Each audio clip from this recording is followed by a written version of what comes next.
Olá pessoal, vamos agora falar da nossa terceira etapa do capítulo Introdução à Estatística Matemática, que nós estamos dentro do nosso curso de Estatística Genômica. Nós vamos agora falar sobre a distribuição de Q², algumas aplicações na nossa área. Então, vamos definir uma variável de Q², é uma variável aleatória, contínua, V. Ela tem distribuição de Q². Quando essa variável V, ela tem origem do quadrado de uma variável U, que teria distribuição normal reduzida. Então essa variável U, a gente imagina que tem a média zero e variância igual a 1, obviamente que vem da normal, com uma codificação em termos de média, está centrado na média, está dividido pelo desvio padrão. Então a variável V necessariamente passa pela origem, e por ser o quadrado de U, a gente entende que uma variável Q², ela vai ser sempre positiva ou nula. A gente usa essa ideia de teste de Q² amplamente em estudo genético. Uma das grandes finalidades seria os testes de hipótese. E a gente verifica que muitas vezes a gente faz experimento, tem resultados, e a gente gostaria de confrontar esses resultados observados com a nossa expectativa dentro de uma base teórica. Então existem valores que são observados e valores que são esperados sob determinada hipótese. E aí existe a possibilidade de usar uma estatística de Q² que confronta esses resultados observados e esperados e me permite conclusões a respeito da rejeição ou não rejeição da hipótese formulada. Então, o valor, quando se pretende fazer um teste de hipótese, nós temos duas estratégias de interpretação. Uma é aquela que eu estabeleço um nível de significância. Ele é pré-estabelecido. E aí, então, eu vou comparar um valor calculado do meu experimento, um p-valor, com esse nível de significância que vai representar a máxima probabilidade de erro ao rejeitar aquela hipótese. Bom, se eu pretendo fazer um teste com o nível de significância pré-estabelecido, eu tenho que ter duas informações.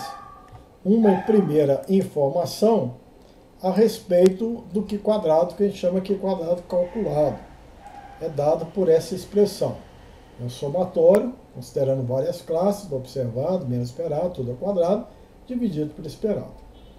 E se eu vou fazer minhas inferências a partir de um nível de significância pré-estabelecido, eu vou ter então um Q² tabelado. E ele então vai depender dos graus de liberdade associado à hipótese e a esse nível de significância que está sendo previamente adotado. Então, nós já sabemos a expressão de cálculo do Q², que a gente chamou de Q² calculado, e o tabelado, obviamente, vem numa tabela. Nessa tabela, ela é de dupla entrada, temos aqui os graus de liberdade e aqui os valores de alfa, que eu posso pré-estabelecer.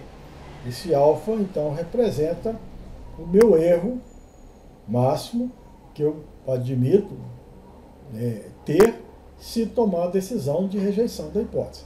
Então aqui nós temos os valores desses alfas como sendo o valor de probabilidade, vai variar de 1 até 0. Né? Pois bem, então nós precisamos, diante dessas informações, tomar uma decisão. Então uma decisão significa que eu vou comparar o valor do Q² calculado com o valor tabelado. Se for maior, nós vamos tomar a decisão de rejeição da hipótese. Se for menor, nós não rejeitamos a determinada hipótese. Graficamente, a gente imagina que tem aqui os valores do Q², aqui o valor da densidade e aqui uma área que representa então um nível crítico, que representa essa probabilidade. Vamos supor que eu vou adotar a 5%. Vamos imaginar que o grau de liberdade seja igual a 1. Então, vem cá na tabela, 1 a 5%, eu vou encontrar esse valor referente ao Q quadrado, que a gente chama de Q quadrado tabelado, né? Que vai dar 3,84. Se o Q quadrado que eu calculei for inferior a esse tabelado, nós vamos estar na região de não rejeição de H0. Então, ao tomar a decisão, não rejeito a hipótese formulada. Se o valor do Q quadrado for maior do que esse tabelado, maior do que 3,84 para essa situação, nós vamos estar na região crítica, na região de rejeição. Então, nós vamos rejeitar a hipótese formulada e vamos tentar formular outras hipóteses que seria mais apropriada. Então, vamos dar um exemplo. Pensar aqui numa população F2, derivada de dupla heterozigoto, e nós podemos fazer um teste de que os genes são independentes. Nós já fizemos uma série de críticas, que na verdade para dessa hipótese eu vou ter uma expectativa de esperado de proporção mendeliana, 9,331. Entretanto, a gente sabe da complexidade dessa hipótese. O 9,331 só surge, de fato, se tiver dois genes, o gene A segregando 3:1, o gene B segregando 3:1 e, conjuntamente, ele segregar 9,331. Aí sim, nós estaremos diante de uma segregação independente. Mas vamos imaginar que nós já temos a informação prévia da segregação do gene A 3:1, do gene B 3:1, e nós estamos questionando se esse conjunto de dados, de informações, representa então a segregação independente do gene A e B. Então, o esperado nessa hipótese é 9,331 no total de 100, 56,25 para essa classe, 18,75 para essa outra, 18,75 para essa outra e 6,25 para essa classe. Temos então o desvio. A gente percebe que o teste quadrado ele confronta o observado com o esperado. Temos os desvios, a soma dos desvios é igual a zero e nós temos a expressão que vai depender desse quadrado, desse desvio entre observado e esperado. Ele é ponderado pelo esperado e esse esperado é função do tamanho da amostra.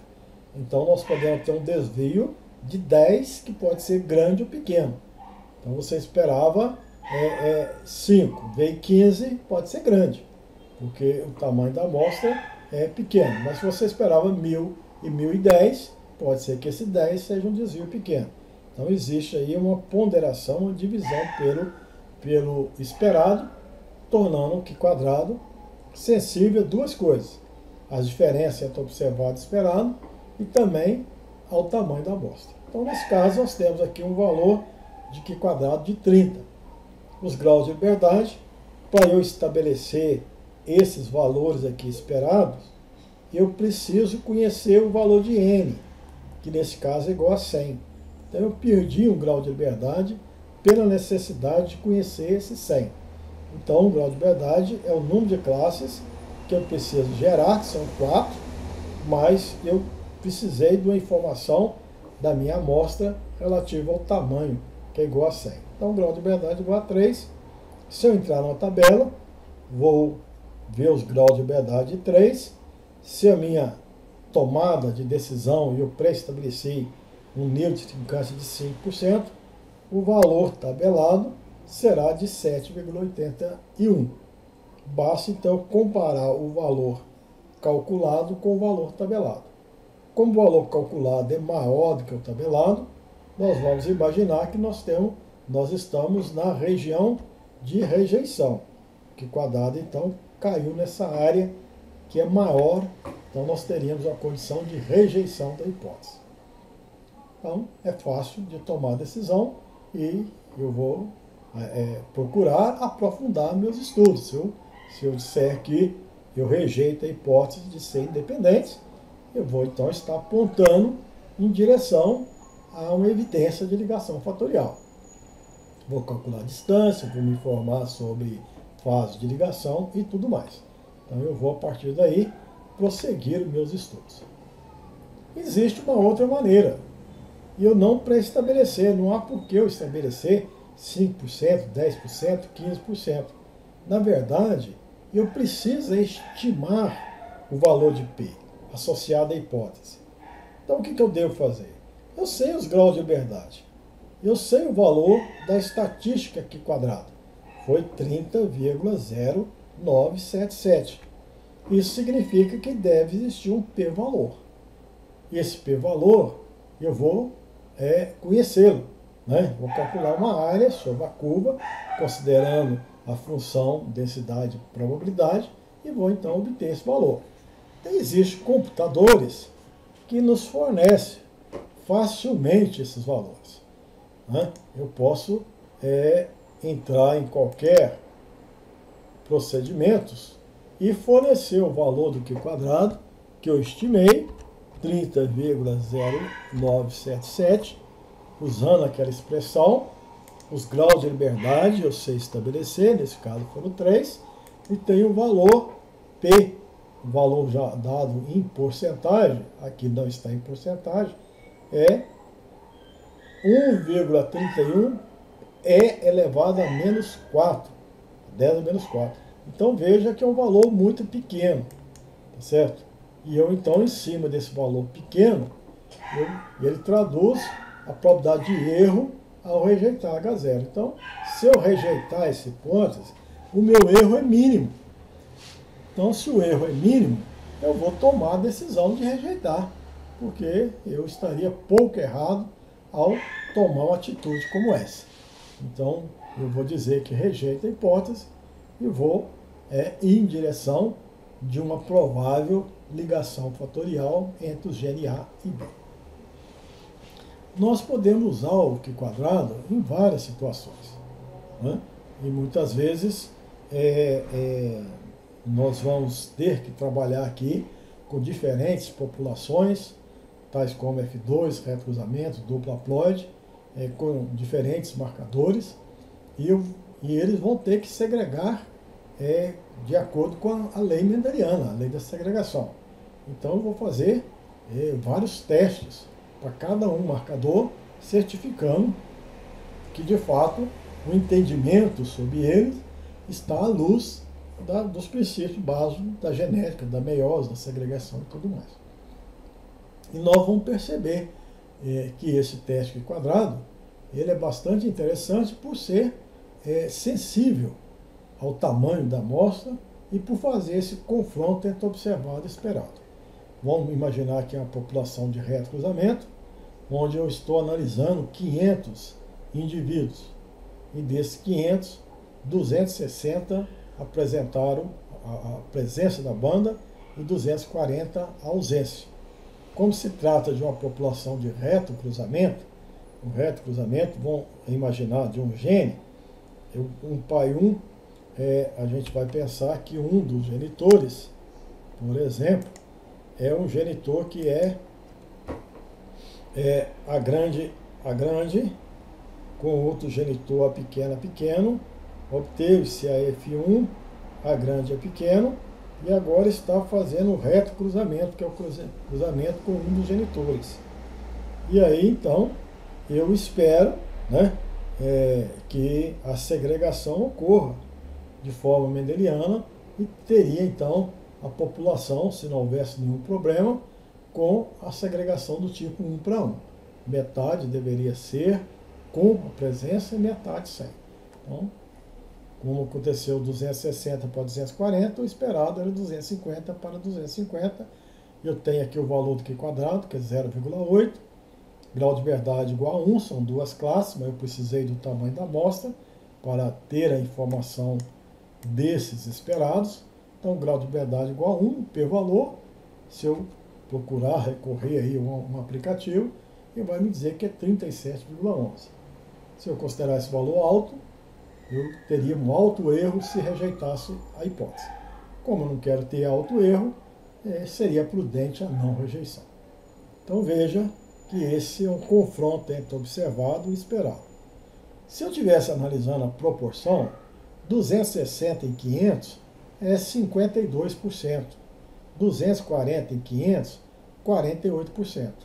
Aí eu posso até pensar que isso aqui é meio para meio. O esperado seria meio para meio se a gente pensasse ainda em frequência. Mas o teste quadrado, daquela forma como é apresentado, ele não pode ser aplicado a dados de proporções, porque o teste quadrado ele tem que ser sensível ao tamanho da amostra. Aqui nós temos 500 indivíduos e isso está sendo levado em consideração por meio desses esperados que dependem do tamanho da amostra. Se eu transformasse em percentagem, em proporções, eu perderia essa sensibilidade e, consequentemente, eu chegaria a um resultado que não seria apropriado, porque o meu Q quadrado não levou isso em consideração. Então a gente pode até dizer que o esperado é meio para meio, observar 0,52 por 0,48, mas isso não dá para eu saber se essa diferença é grande ou é pequena.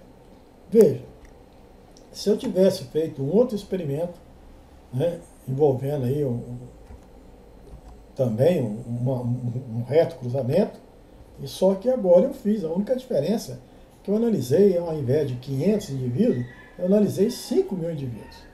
Foram observados 2,600 e 2,40 e o esperado era meio para meio. Proporcionalmente, eu tenho aqui os mesmos proporções, 52% com a marca e 48,100. A mesma proporção que eu tenho se eu não fosse sensível ao tamanho da amostra. Aqui com 500 e aqui com 5 mil.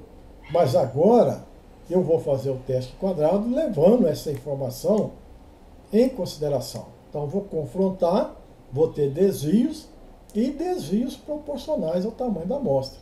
Agora o valor do Q quadrado é 8, os mesmos graus de liberdade, por ter duas classes e necessitar do tamanho N, e o P valor aqui pequeno. Veja que é bastante diferente.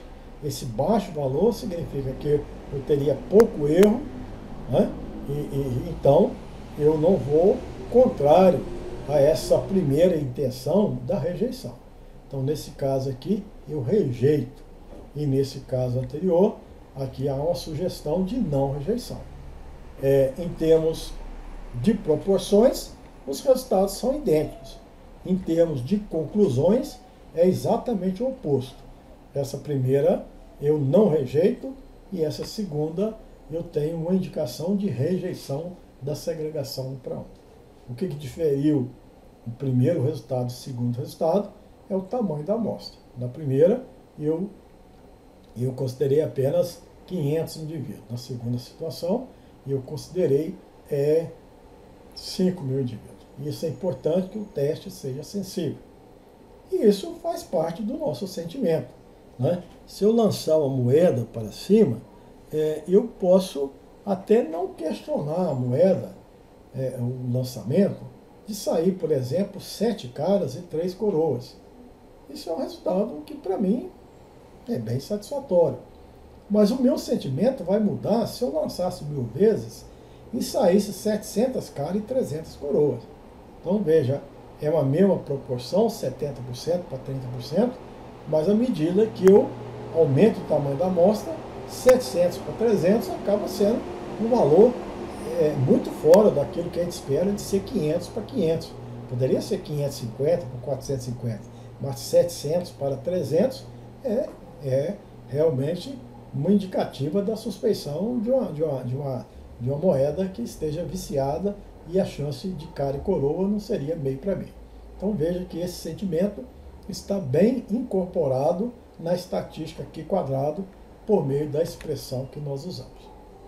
Bom, muitas vezes o que a gente faz é estudar a herança de características, né? É uma atividade que começa a história da genética, estudar a hereditariedade, a herança, lá nas ervilhas, a apresentação dos trabalhos de Mendel, e até hoje são estudos importantes que a gente faz no nosso dia a dia, né? O surgimento de doenças, de características interessantes, e a gente então vai estudar a herança. Então vamos citar aqui uma situação onde eu tenho aqui um delineamento de genitores e descendentes, pai 1, pai 2, homozigotos contrastantes, deu F1, e aqui teve um F2 com 890 plantas roxas e 710 brackets. E nós precisamos, então, concluir a respeito da herança, de quantos genes, se existe algum fenômeno envolvido. Então, esse é um teste rotineiramente utilizado. Então, nós procuramos um aplicativo computacional que vai confrontar esse resultado de 890 por 710. Então, nós vamos fazer teste de hipótese. Aqui nós vamos considerar que eu tenha 890 de uma classe e 710 da outra classe, né? Eu posso testar se é uma população F2, certamente que um valor esperado é aquele que a hipótese do menos, que o indivíduo tem 2 fatores, passa apenas um. É um teste quadrado de 3 para 1. Mas pode ser que esteja envolvido 2 genes, tá certo? Então veja que esse aplicativo, ele testa para mim o 3 para 1, ele testa a possibilidade de ser 2 genes, e poderia ser 2 genes com a epistasia e segregação do tipo 9 para 7, 13 para 3, 15 para 1. Pode ser 3 genes, né, com segregação 37 para 27, 63 para 1. Então esse aplicativo, ele não faz apenas um teste. Ele pode, num experimento, aplicar várias hipóteses. Nós vamos aprender aqui que a gente tem vários marcadores, são vários experimentos, e a mesma hipótese em vários marcadores. Agora nós estamos dando um exemplo de um experimento em que eu posso imaginar várias situações. E eu tenho aqui então os valores, os p-valores, indicando que aqui o maior valor de 61%, se eu rejeitar essa hipótese, eu estou 61% errado. Então seria apropriado dizer que a segregação não é 3 para 1, por exemplo, não é de um gene. É segregação de 2 genes do tipo 9 para 7.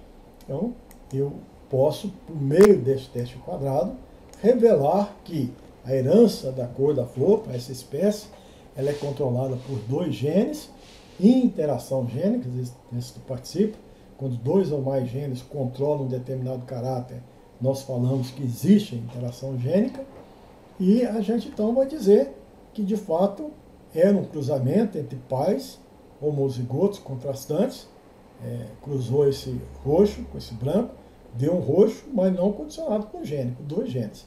E a F2 segregou então 9 para 7. A classe roxa não é a grande, ela é a traço B traço. E a classe branca não era recessiva pequena. Ela é a reunião de várias classes, a traço B pequena, a pequeno B traço, a pequena pequeno, B pequeno, B pequeno. Então veja que o experimento a gente pode ter um olhar de teste de várias hipóteses. E a estatística aqui quadrado vai ser calculada segundo a cada uma dessas hipóteses. Vou ter um p-valor associado a cada uma delas, e esse p-valor vai me apontar a melhor decisão, a decisão mais sensata para então explicar esse conjunto de resultados. Existem alguns experimentos que envolvem um número reduzido de classe fenotípica. Então existe aqui uma sugestão da alteração daquela expressão apresentada, a gente chama de correção de Yates. Então nós subtraímos aqui, considerando o valor absoluto, e subtraímos aqui uma quantidade meio. Então essa expressão é recomendada quando existe somente um grau de liberdade e a frequência prevista para alguma classe fenotípica situa-se, não a frequência, a quantidade entre 5 e 10. Né? Quando alguma classe é pouco frequente, então nós usamos. Pois bem, a variável aqui quadrado é uma variável aleatória contínua, né? E com a média, variância e a função densidade que nós vamos apresentar. Mas é uma estatística bastante utilizada para confronto de classes, né? Então, aparentemente, você tem a classe A, alta e anã, flor roxa, flor vermelha, e a quantidade e a comparação dessas quantidades me dá um valor.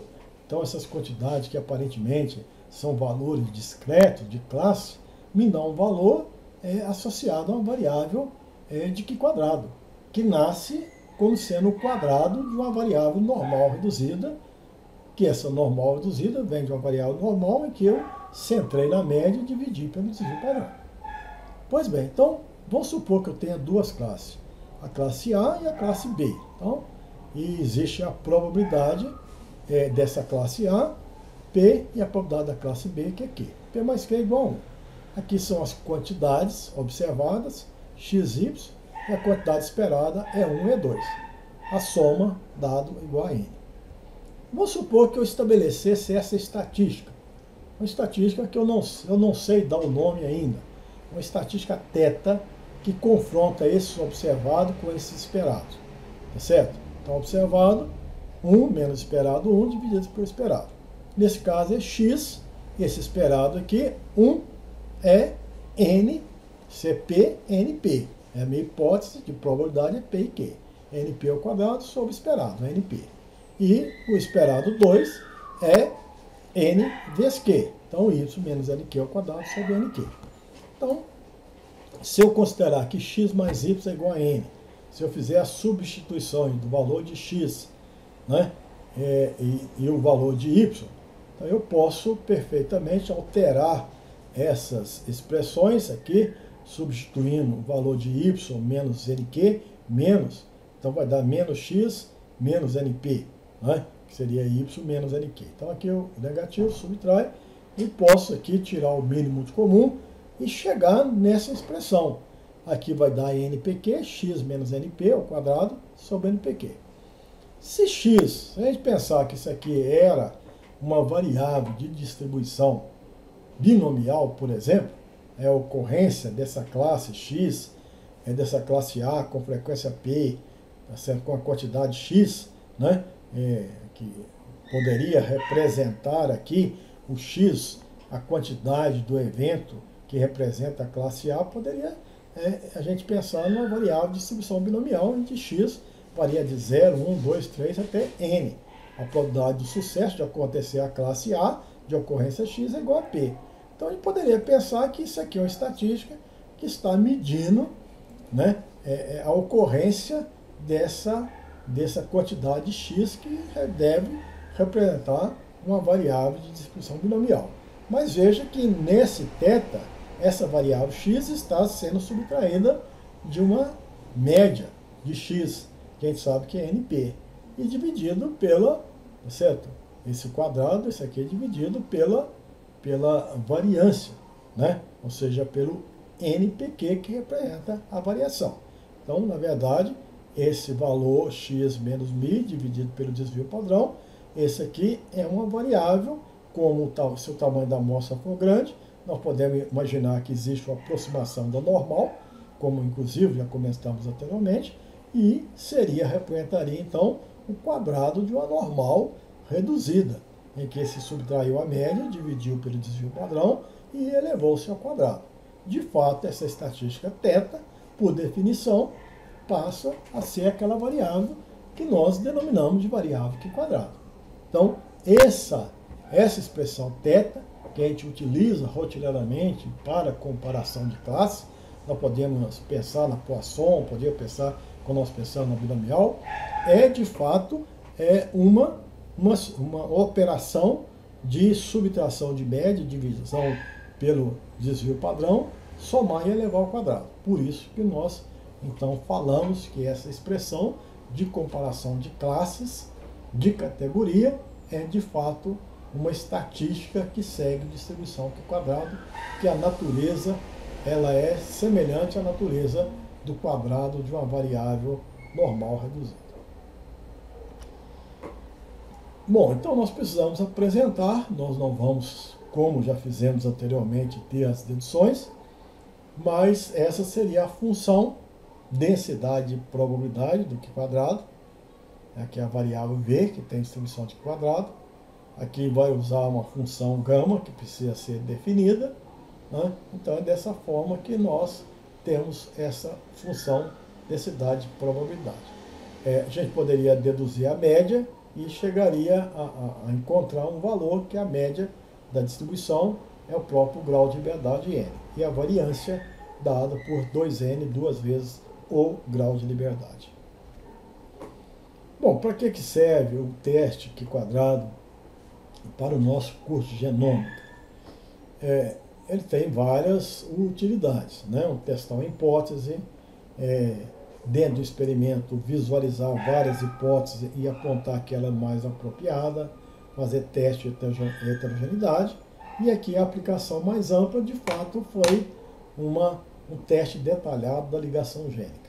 Não só fazer um teste, como nós vimos, associado a quatro classes, 3 graus de liberdade, com esse valor de Q quadrado que já foi obtido, mas também eu posso fazer um detalhamento desse Q quadrado com 3 graus de liberdade, avaliando a segregação do gene A, a segregação do gene B, a segregação conjunta, que de fato mede se a segregação A e B elas se dá de forma independente. Aqui um valor de probabilidade de 64%, alto, indica não rejeição da segregação do gene A. Um valor de Q quadrado de 100, tá certo? Máximo de 1, indica a não rejeição da segregação mendeliana do gene B. E aqui um valor pequeno, muito pequeno, para a segregação conjunta, nós rejeitamos a hipótese de segregação independente e, nesse caso aqui, apontamos que exista evidência da ligação fatorial. Isso é rotineiramente feito. Nós podemos usar vários tipos de populações, cruzamento teste, populações F2. Aqui vamos pegar um exemplo, onde eu tenho várias classes, o esperado é 9331, e eu posso aqui aplicar um teste quadrado global, né, que agrega aqui 3 hipóteses, mas fazer o teste de segregação do gene A, segrega 3 para 1, do gene B segrega 3 para 1, e a segregação conjunta não é 9331, indicando que não é a combinação 3 para 1, 3 para 1, indicando que haveria ligação fatorial, evidência de ligação fatorial entre os genes considerados. Então isso é fácil de ser feito, é interessante ser feito. Uma questão que surge é sobre a distinção entre duas razões de segregação, né? É um assunto bastante importante em que a genômica ela vai contribuir muito. Então, muitas vezes você faz um experimento para estudar a herança de característica e você analisa, por exemplo, 160 indivíduos e dá uma proporção 130 para 30, né? E às vezes você esperava 3 para 1, então se você multiplicar por 4, 3 para 1 ou 12 para 4 é a mesma coisa. E às vezes você tem 130 para 30, você tem 13 para 3.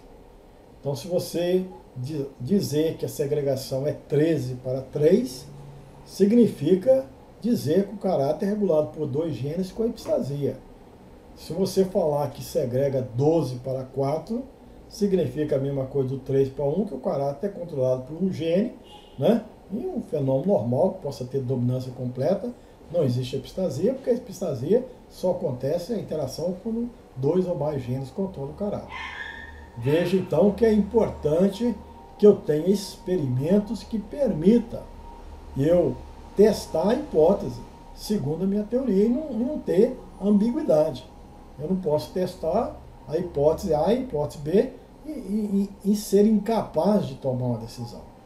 E isso pode acontecer, né? Muitas vezes, há certas condições que você pode testar 1 para 2 para 1, certo? É muito semelhante a 934, né?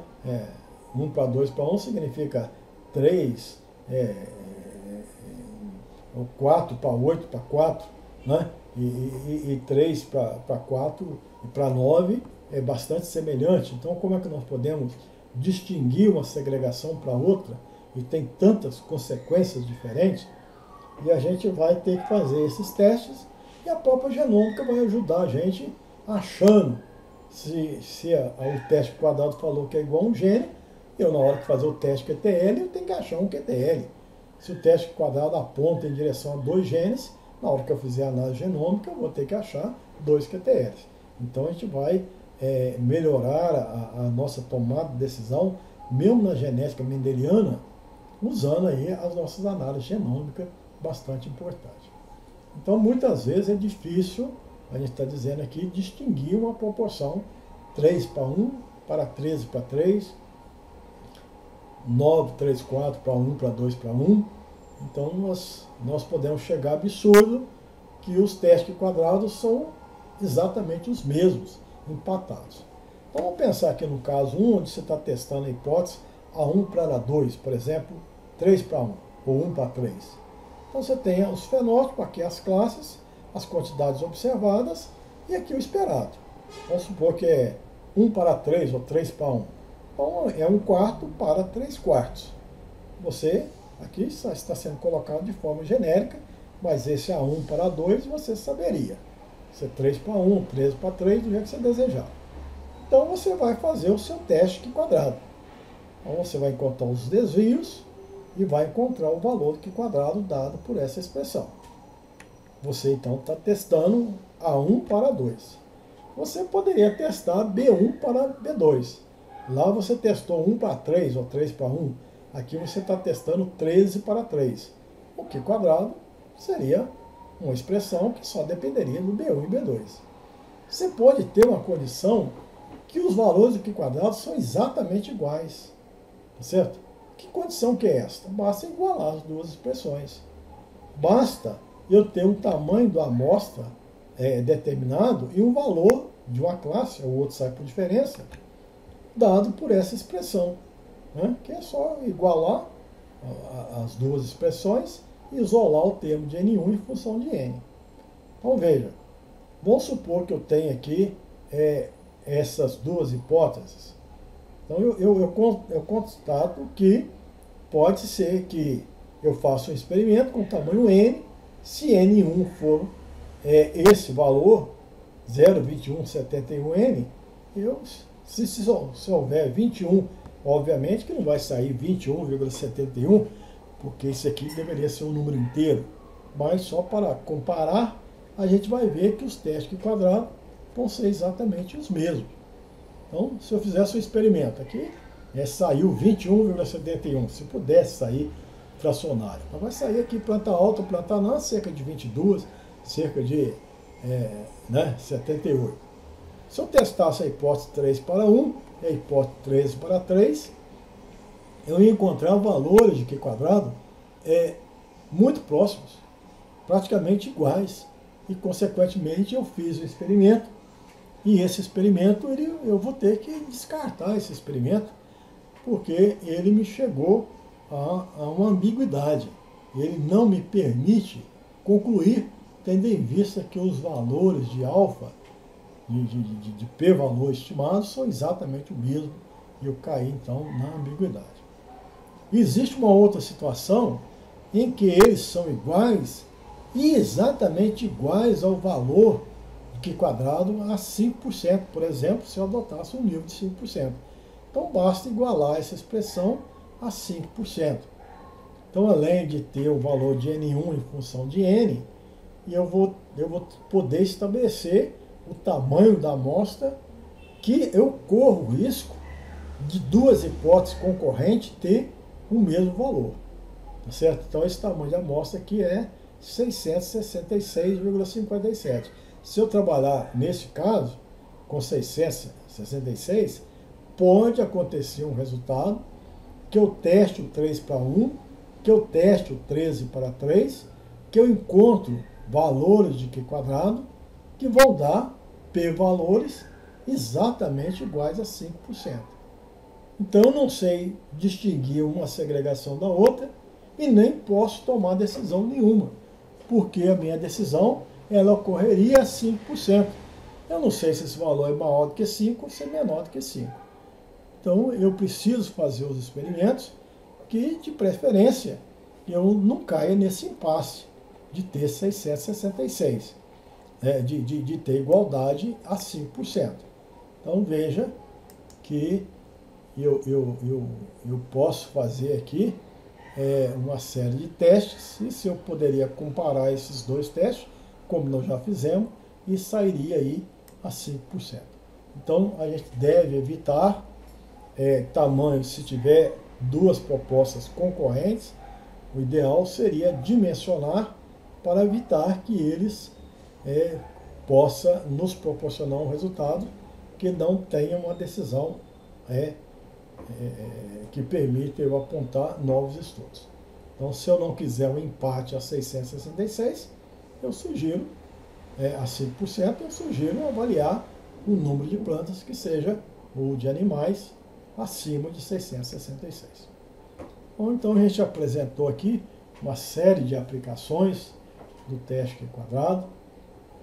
Nós vamos voltar a trabalhar com esse teste, tendo em vista que o nosso material, as nossas entradas, refere-se a marcadores, e nós temos que estar atento a cada um marcador, segregando mendelianamente. E para certificar disso, vamos fazer os nossos testes quadrados.